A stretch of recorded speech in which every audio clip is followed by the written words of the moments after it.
To commemorate Women's Month, the Deputy Minister of International Relations and Cooperation, Mfeketo, hosted a stakeholder engagement in Khayelitsha, Cape Town.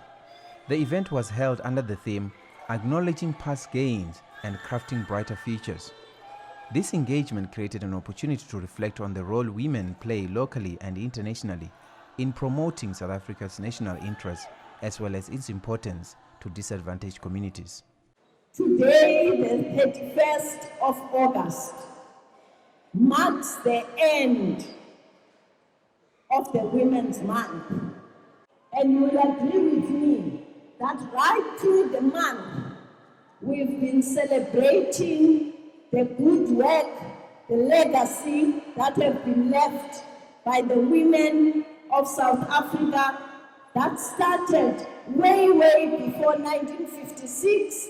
But what we've been celebrating is the march that changed the lives of women for good. That was done by the women who marched to Union Building. The government termed this celebration of this year, Women United Taking South Africa Forward. Today, in ending this month's celebration, we acknowledge that celebrating the victories of women is not only about August, it should be 365 days.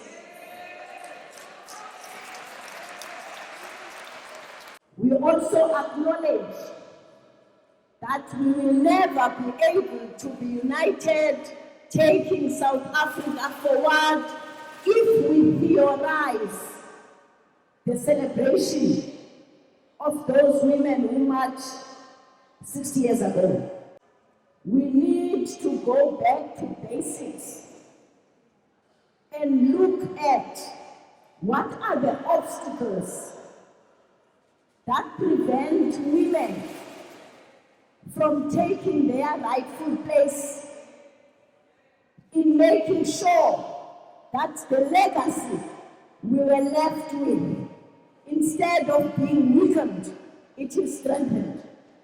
But even more importantly, whilst today we celebrate the end of 60th anniversary of the 1956 march, we also acknowledge that we are only left with 4 years before the end of the decade of women as women in the continent.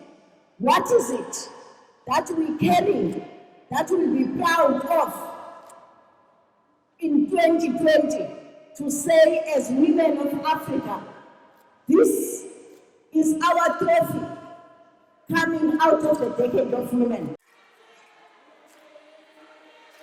The Deputy Minister added her voice of concern on the issue of Pretoria High School for Girls, subsequent achievements of South Africa's hosting of the World Conference Against Racism in 2001, and the adoption of the Durban Declaration.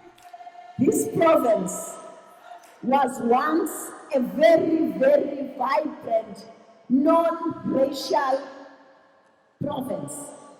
That was during apartheid, that was dividing us. But we managed to break the barriers of those days and have a very strong, non-racial, in the true sense. We had a branch in each and every suburb of this province. We became the pillar of United Democratic Front as a non-racial women organization. We took up issues with strength and commitment. Why don't we do that in a democratic government?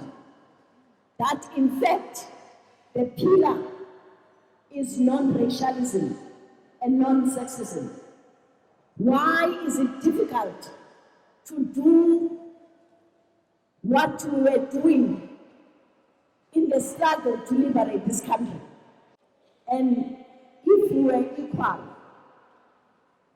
we wouldn't be talking about Pretoria High School that is still saying inwele ezizidlongisi are not acceptable in schools.